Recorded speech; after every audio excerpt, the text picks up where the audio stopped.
আল্লাহ তাআলার আলোচনা পুরো আয়াতে রয়েছে। এটাই আয়াতের মর্যাদা এবং শ্রেষ্ঠত্বের সবচেয়ে বড় কারণ। পাশাপাশি আয়াতুল কুরসি এমন আয়াত, দিন এবং রাত 24 ঘন্টার ভিতরে সবচেয়ে বেশি সংখ্যকবার যে আয়াত পাঠের নির্দেশ আমাদেরকে দেওয়া হয়েছে। এই আয়াত দিন এবং রাতে মোট কতবার পাঠ করতে হয় আমাদেরকে? হাদিসের গাইডলাইন অনুযায়ী সকাল সন্ধ্যা 2 বার, 5 ওয়াক্ত নামাজের পরে একবার করে 5 বার, তাহলে কয়বার হলো? 7 বার। ঘুমানোর সময় শোয়ার আগে আরেকবার, কত হলো? কমপক্ষে 8 বার আয়াতুল কুরসি পাঠ করা দিনে সুন্নাহ। অন্য খুব কম দোয়া আছে যে দোয়া দিনে কমপক্ষে 8 বার পাঠ করতে হয়। আয়াতুল কুরসি এমন একটি গুরুত্বপূর্ণ আয়াত যে বারবার নবী সাল্লাল্লাহু আলাইহি ওয়াসাল্লাম আমাদেরকে পাঠ করতে বলেছেন। এর মাধ্যমে সহিহ বুখারীর হাদিস অনুযায়ী বোঝা যায় যে রাতে কেউ পাঠ করলে চোর থেকে, শয়তান থেকে আল্লাহ তাকে সেফ রাখবেন এবং হেফাজতে রাখবেন। এবং কেউ যদি নামাজের পরে পড়ে, পরবর্তী নামাজের আগে তার মৃত্যু হলে আল্লাহ তাআলা তাকে জান্নাত নসিব করবেন। কোনো ব্যক্তি এশার ফরজ নামাজের জামাতে অংশ নিল 4র্থ রাকাতে, তাহলে বাকি 3 রাকাত নামাজ কিভাবে আদায় করবে? এশার নামাজের শেষ রাকাতে অথবা জোহরের নামাজের শেষ রাকাতে বা যে কোনো নামাজের শেষ রাকাতে কেউ শামিল হয়েছে, শেষ রাকাতটা পাইছে ইমামের সাথে, রুকুতে পাইছে বা রুকুর আগে পাইছে, তাহলে শেষ রাকাতে ইমামের সাথে বৈঠক করে তিনি ইমাম সালাম ফেরানোর সময় সালাম ফিরাবেন না, তিনি দাঁড়িয়ে যাবেন। দাঁড়িয়ে তিনি প্রথম যে রাকাতটা নিজের প্রথম রাকাত ইমাম সালাম ফেরানোর পরে যেটা পড়বেন সেটাতে তিনি সূরা ফাতিহার সাথে একটা সূরা মিলাবেন। এরপরে রুকু সিজদা করে প্রথম রাকাত শেষ করে প্রথম রাকাতে বসবেন। সাধারণত প্রথম রাকাতে আমরা বসি না, কিন্তু তিনি বসবেন। কেন বসবেন? কারণ সিরিয়ালে এটা তার দ্বিতীয় রাকাত, ইমামের সাথে একটা রাকাত পাইছে, এটা এখন সেকেন্ড রাকাত, সেই হিসাবে এই রাকাতে বসবেন। তাহলে পরপর 2টা বৈঠক হবে, একটা ইমামের সাথে বসছে, একটা নিজের। এরপরে আবার দাঁড়াবেন, দাঁড়িয়ে সূরা ফাতিহার সাথে সূরা মিলাবেন। কারণ তার প্রথম 2 রাকাত মিস হয়েছে ইমামের সাথে, যেগুলো সূরা মিলানো ছিল সেগুলো এখন তিনি আদায় করবেন। সো এখানেও সূরা ফাতিহার সাথে সূরা মিলাবেন এবং এই রাকাতে তিনি আর বসবেন না, কারণ সিরিয়াল এটা তার কত নম্বর রাকাত? 3 নম্বর রাকাত। দাঁড়িয়ে যাবেন, দাঁড়িয়ে সূরা ফাতিহা পড়বেন, এর সাথে আর সূরা মিলাবেন না, শেষ রাকাত 3 নম্বর রাকাত তার। এবং এরপরে তিনি এই রাকাতের শেষে বসবেন, কারণ এটা তার 4র্থ রাকাত, ইমামের সাথে একটা পাইছে, নিজের 3টা। এরপর সালাম ফিরিয়ে ফেলবেন, যথাযথভাবে তার নামাজ হয়ে যাবে ইনশাআল্লাহ। আমার বাবা স্ট্রোক করে শয্যাশায়ী হয়ে আছেন দীর্ঘদিন ধরে। তিনি সারা জীবন আমার ভাই বোনের মানুষ করেছেন, কিন্তু তিনি আমার মায়ের সাথে বরাবরই অসদাচরণ করেছেন। এখন দীর্ঘদিন অসুস্থ থাকার পরেও ওনার ভাই বোন ওনার চিকিৎসা ভার বহন করেননি, আর আমার নানুর পরিবারও চিকিৎসা খরচ বহন করার ব্যাপারে অসম্মত। আমি এখনও স্টুডেন্ট বিধায় আমার পক্ষেও চিকিৎসা করা সম্ভব হচ্ছে না। আমি কি সন্তান হিসাবে বাবার দায়িত্ব পালনে ব্যর্থ?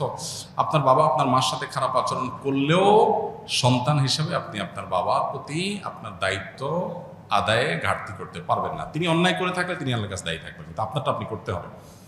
মনের বিরুদ্ধে যে হলো, আল্লাহকে খুশি করার জন্য আপনি এটা করবেন। সামর্থ্য থাকলে সাহায্য করবেন, সামর্থ্য যদি না থাকে তাহলে সেক্ষেত্রে আপনার দায় নাই। কিন্তু সামর্থ্য নাই যে এটা ক্লিয়ার হইতে হবে। সামর্থ্য নাই এর মানে কি? আপনি কেউ ভালোভাবে চলেন, তাকে মিনিমামটা আপনি হেল্প করছেন না, সেটা হলে আপনি গুনাহগার হবেন। আর যদি আপনার আসলেই কোনো সামর্থ্য না থাকে তাহলে আল্লাহর কাছে দায় নাই। কিন্তু সামর্থ্য নাই এই কথাটা খুব সহজ কথা না, এটা প্রমাণ করাটা খুব জটিল। আমরা অনেকেই অনেক অহেতুক খরচ বা অতিরিক্ত খরচ করে, যেগুলো বাঁচায়া চাইলে এরকম বিপদগ্রস্ত বা অসুস্থ বাবার পাশে আমরা দাঁড়াতে পারি, সেই চেষ্টা আমাদের করতে হবে। আমি বিয়ে করেছি, আমার বিয়ে নির্ধারিত দেনমোহর 85% পরিশোধ করেছি। আমার শ্বশুরের পক্ষ হতে মোটরসাইকেল দিতে চায়, আমি নেব না বলেছি, কিন্তু তারা বারবার মোটরসাইকেল দিতে চায়। আমার পরিবারেও সেটা গ্রহণ করতে চায়। আমার পরিবারকে বোঝাতে সক্ষম হয়েছি, কিন্তু শ্বশুরবাড়ির পক্ষকে বোঝাতে পারিনি। এ মাসে মোটরসাইকেল কিনে দিতে চায়, এটা গ্রহণ করা ঠিক হবে কিনা? আপনি যখন নিতে চাচ্ছেন না, ওনারা জোরাজোরি করছেন, মোটরসাইকেল আপনি আমাকে দিতে পারেন, তাহলে মাসআলাগতভাবে শ্বশুরও বিপদে পড়বে না, আপনিও বিপদে পড়বেন না। কারণ আমি তার মেয়ে বিয়ে করি নাই, সো আমি নিলে সেটা যৌতুক হবে না, আর আপনার শ্বশুরের দেওয়ার শখটা পূরণ হয়ে যাবে। এটা সবচেয়ে সহজ সমাধান। আর যদি এই সমাধান আপনাদের পছন্দ না হয়, তাহলে আমি বলবো আপনি আপনার যে মহারণা 85% পরিশোধ করেছেন, বাকি 15% আপনাকে পরিশোধ করতে হবে। তার সাথে এই মোটরসাইকেল পাওয়া না পাওয়ার কোনো সম্পর্ক নেই।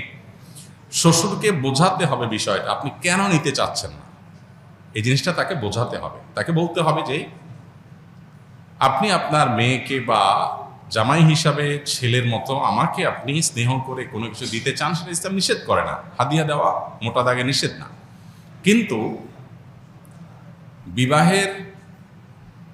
বিবাহের আগে পরে ছেলে পক্ষকে এই জাতীয় জিনিসপত্র দেওয়াটা সামাজিক কালচার সংস্কৃতির অংশ হয়েছে।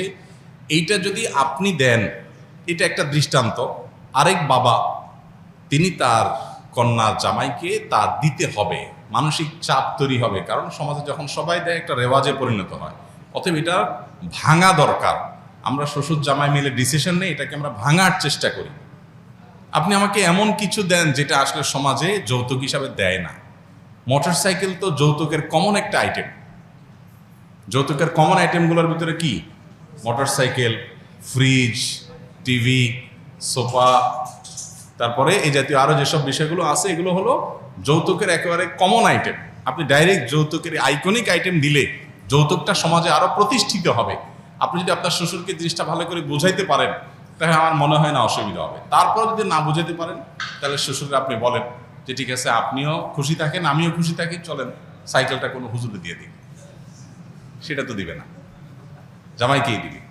তাহলে বোঝা যাচ্ছে যে এটা আসলে মেয়ের সুখ শান্তির জন্য বাবারা ব্যাকুল থাকেন, যে জামাইকে একটু কিছু দিয়া টিয়া হইলেও যদি একটু বাও রাখা যায়, আমার মেয়েটা একটু ভালো থাকে। সেজন্য আপনি বলবেন যে আব্বা যান, শ্বশুর আব্বা যান, আপনার মেয়ে আমার কাছে নিরাপদ থাকবে ইনশাআল্লাহ, মোটরসাইকেল দিলেও না দিলেও আপনি কোনো টেনশন নেবেন না, বরং এটা দিয়ে আমরা ভালো কোনো কাজ করি, বোঝানোর চেষ্টা করবেন। তারপরও তিনি যদি অঢেল সম্পদের মালিক হন বা অনেক সম্পদ তার থাকে এবং তিনি তার মেয়ের জামাই হিসাবে আপনাকে এটা দিচ্ছেন, আরও মানুষকে দেন, অনেক মানুষ এরকম আছে, তাহলে সেক্ষেত্রে অ্যাজ এ হাদিয়া এটা নেওয়া মৌলিকভাবে নাজায়েজ না। যদি সেটা আপনারা শর্ত দিয়ে না নেন, জোর করে তারা দেয়, তাহলে এটা নেওয়া আপনার জন্য নাজায়েজ না।